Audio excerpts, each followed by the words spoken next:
Hello everyone, this is Lucy05 and welcome to the Global Message Toy Review. And today I'll be looking at the 2012 release by Hasbro of the G.I. Joe celebrating the 30th anniversary action figure review. And today's action figure review, looking at the Dreadnok Battle Set 7-pack, but focusing on one figure, we'll be reviewing on Roadpig. Now I got this straight from Big Bad Toy Store. As you can see here, this 7-pack is a limited edition BigBadToyStore.com exclusive for $49.90 now, which is not bad with the pricing for 7 figures now. Now, in the front portion of the packaging itself, we have here, a little bit close up, the Roadpig figure, with the street sign as a shield. On the other hand there, just below his hand is the brick hammer, and next to him is the saber. Now, on the other side of the packaging is all the file cards. So we'll take a look at Roadpig's file card. Top section there we have a nice little Cobra logo now. Code name Roadpig, Dreadnok, name Donald DeLuca. Here we don't have the image of the character itself. Instead it's been replaced by the Dreadnok logo, which is rather lazy of Hasbro. Birthplace Go Blue, Michigan. Primary weapon brick hammer. Combat gear saber. Now what's interesting to note is that they don't even include the shield and his body armor there. Now the bottom section is his write-up stating Roadpig was kicked out of every low-life outlaw biker gang from one coast to the other for smelling worse than was acceptable even by their standards. He joined the Dreadnoks as a probationary member. They are still making up their minds about him, even though his brute strength makes him useful to the gang. And he'll willingly stomp anything to pieces with little or no provocation. Interesting. What's not interesting is that they don't actually include the fact that Roadpig also has multiple personality, just like the old Roadpig character back in the 80s. But still, it's not bad. So, without further ado, let's open up this packaging and molest the figure. Be right back. And we're back after removing the figure and the rest of the stuff out from the packaging. Now let's take a look at the figure's accessories here, starting off with the base stand. Now it comes with a nice little base stand here that's based on the 25th anniversary style with a nice little Cobra logo on the top with 2 pigs for the figure to stand on. Nameplate there stated as Roadpig, and the back bottom section of the base stand stated at 2007 Hasbro made in China. Now Roadpig here comes with a decent amount of accessories, not a lot, but still, it's not bad. Now first we have his brick hammer here, as you can see, and it bears reminiscence to the 80s release of the Roadpig figure that came along with the brick hammer. Very nice touch. Now the entire brick itself, the entire cinder block brick is actually made of a stone grey plastic material color, and it's actually 2-piece. So the bottom section of the handle itself is actually a separate piece but painted, because the entire handle is made of a dark grey plastic material color. So the handle itself is painted in brown, and the straps here is painted in stone grey paint job. Very nice. And the mold here is totally new. Very nice. You can see the amount of cracks on the cinder block there. Very nice. Top section of the cinder block, there's a bolt there, screw on. Very nicely done. However, the bottom section is not really well done, of course. But you got the handle, and this section here is wrapped around with a strap, so Roadpig can actually hold on to it.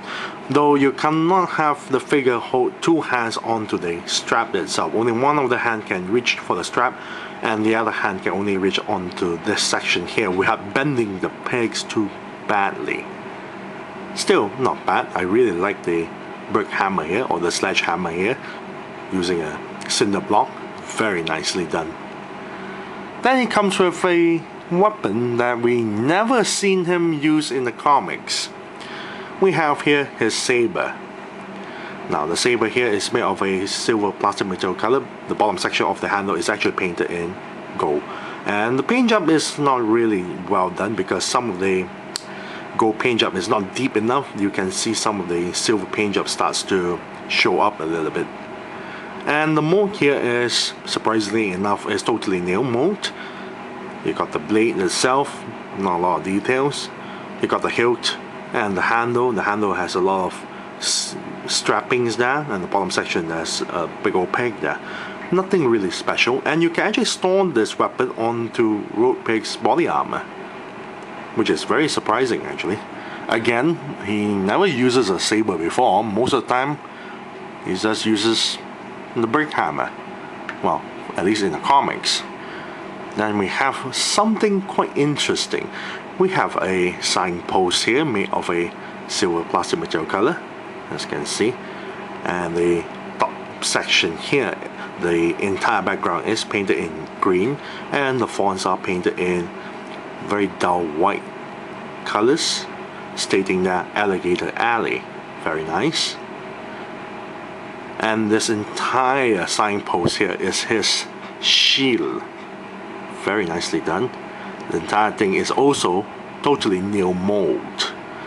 Now, and from the front section of the shield itself, or the signpost itself, you see there's a lot of dents, battered dents onto the shield itself, because Roadpig is using this as a shield. As you can see, there's a lot of bumps there. Very nicely done with the mold now.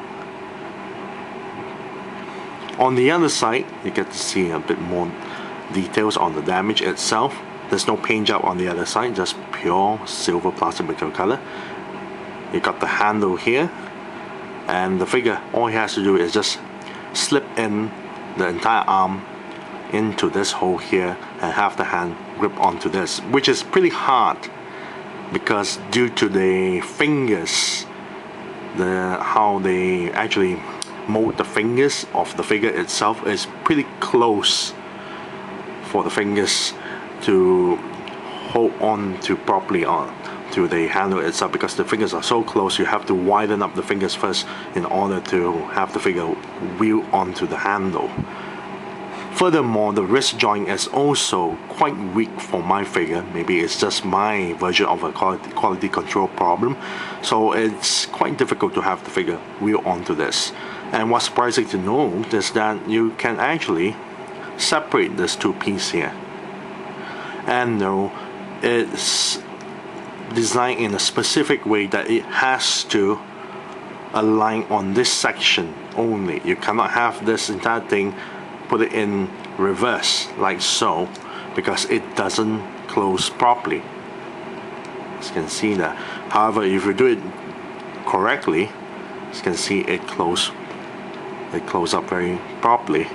It pegs in quite well. Very nice. I really love the shield here. The shield is a very nice touch. Then we have his body armor here that looks like a football armor. Very nice. The entire thing is made of a dark grey plastic material color, but it is painted with a lot of silver paint job on one section here. We have his shoulder armor here, which is painted in silver. We also have chains there, which is painted in silver, and it's all torn up. You got our rivets that's also painted in silver, so that's this section here as well. There's a bit of metal paint job there as well. Very nice.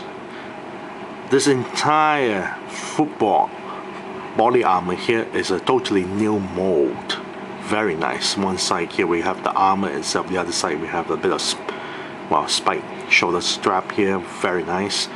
This is where the peg is. There are two pegs, two straps, and each strap has a peg to connect onto this section here. And for the figure to wear this is quite easy. All you have to do is just pop the head off and, well, slide it in and then peg it on. Here, this section is where you store the saber. Very interesting. Quite nicely done with the details. There's a lot of straps, knots being tied. Very nice. So all his accessories are all in new molds, which is very good. But I'm not too sure why he's given with a saber. It just boggles my mind. Now let's take a look at the figure's paint job here. Now as you can see here, majority of the parts that the figure's body part itself is not really painted at all. The flesh, as you can see here, all the flesh parts is not painted except for the tattoo. So the torso here has no paint job except for the tattoo here, with a nice little cobra tattoo on one side of this, well, man boob. The abdomen area is also not painted, made of a flesh tone plastic material color. The upper bicep is not painted except for this section here. The left arm actually has an anarchy tattoo. Very nice, all in red. Lower arms here is not painted at all, made of a flesh tone plastic material color. Now the glove is actually made of, as you can see, flesh tone plastic material color, but it's painted on the glove section. The fingers is not painted, of course, so that's on the other side. The entire head is made of a flesh tone plastic material color, but the hair is painted in white. The side of the hair itself is also painted in red.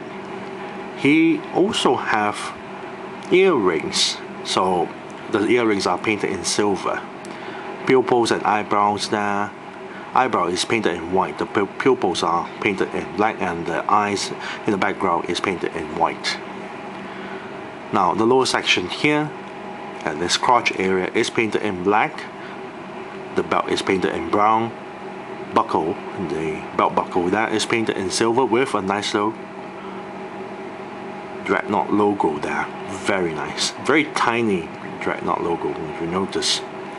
Thigh section there is made of a black plastic material color, but on the other side of the thigh itself, the belt is painted in brown, and the strap, the buckles, is painted in silver.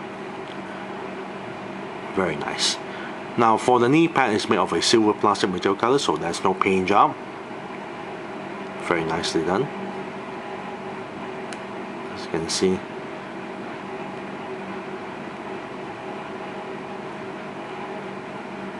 Very nice.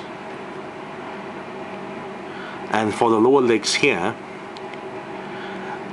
they just below the knee section, this section here is not painted at all, but this bottom section here is actually painted in grayish blue paint job. And for the feet itself, as you can see,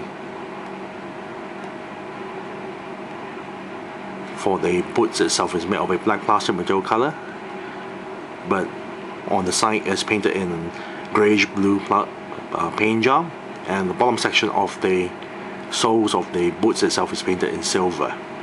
Very nice. The paint job is actually not bad looking. It's actually very nicely done. Now let's take a look at the figure's mold. Everything you see on this figure's mold here, the only thing that is new is the head mold. The head mold is very nicely done. It looks just like, well, the character Roadpig back in the 80s for the Marvel's G.I. Joe comics. Very nicely done. It has this really mean looking face going on there. A lot of wrinkles shown onto the face. Quite nicely done with the details. It actually has earrings for each side of the ear itself. Very nicely done with the hairstyle as well. As you can see, there's a bit of details there on the top of the hair. Very nice. But for the body itself, the entire body is actually a reused mold, which is not surprising for a 7-pack anyway. Hasbro wants to rush out the 7-pack, and they just use reused molds on the body itself, but all the heads are all new head sculpt. So this body is actually belongs to the Resolute Roadblock. Absolutely no changes at all. As you can see, the thigh section there, and the kneecaps, and the boots, even the gloves itself. So there's no changes here except for the head, but the head sculpt is very nice. Now let's take a look at the figure's articulation. Now the head here barely able to move up and down at all, or side to side, but can turn 360 degrees. Torso here can move forward a little bit, back a little bit, side to side a little bit, and turn 360 degrees. Shoulder joints here can move 360 degrees and lift the arms this high. Elbow joint here can bend this far, back, and turn 360 degrees. Now wrist joint here is rather disappointing because I'm not too sure why they use such a soft plastic material for the wrist joint. It can still swivel 360 degrees, as you can see, but you can see it's rather weak and flimsy. So for the figure to wheel onto the weapons itself is sometimes a little bit pain as well. Furthermore, the fingers are so close in together, you have to really stretch the fingers apart for it to, well, for the weapon to slip into the handle itself, to slip in between the fingers. And for this section here, for him to wield the alligator alley shield is quite problematic due to the really flimsy wrist. It could be my version having quality control problems, I'm not too sure. Hip joints here can move forward, back a little bit, and to the sides, this much. Double jointed knee that bends only this far, and ankle joint that pivots downwards, upwards, and turn 360 degrees. Very nice. Now let's fully equip Roadpig here with all the accessories, starting off with his body armor. As you can see, it's quite easy for him to wear the body armor with very little amount of effort needed, except for strapping the straps at the back here, plugging in the pegs. Now let's put in the saber, like so. As you can see, you can actually place the saber at the back, have him wield the alligator alley shield. As you can see, this one is not really well pegged in to the shield itself, so it tends to pop off quite easily. And for the figure to wield the shield properly is quite problematic as well.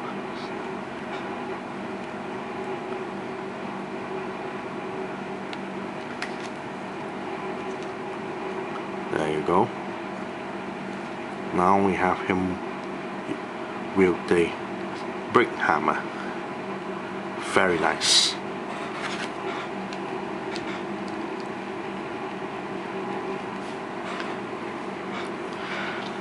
There you go. Roadpig here is fully geared up. Very nicely done. Again, I have no idea why they thought it's a good idea for him to have a saber. It just makes no sense at all, since he uses the brick hammer all the time. But I really like the nice touch of them giving him the street sign shield. Very nice touch. I really like that. And for the figure itself, the paint job is actually not bad. And well, of course they're gonna reuse the body mold anyway, because the Resolute Roadblock's body is quite tall and quite huge, so it's quite suitable for the figure, the character Roadpig, well, to have it.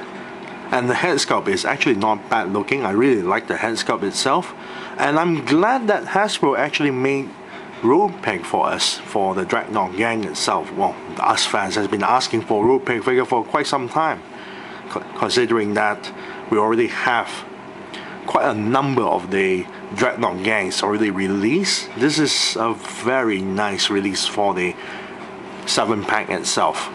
The Roadpig is a really good addition to add in for the Dreadnok gang. So if I'm gonna give a rating out of this, I'll give it a nice 8 out of 10.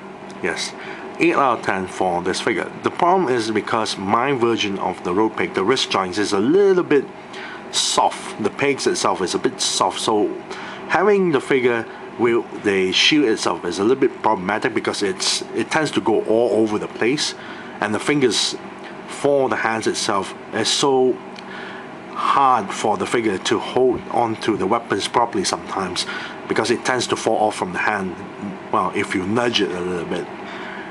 Furthermore, I'm not too sure why they give him the saber, so it just simply looks silly for Roadpig to have a saber for him, considering he's a brute and he uses large weapons rather than this weapon for finesse. As you can see there. Still, 8 out of 10 for Roadpig is very nice. So I thank you all for watching. This is Lucy05 and I'm signing off.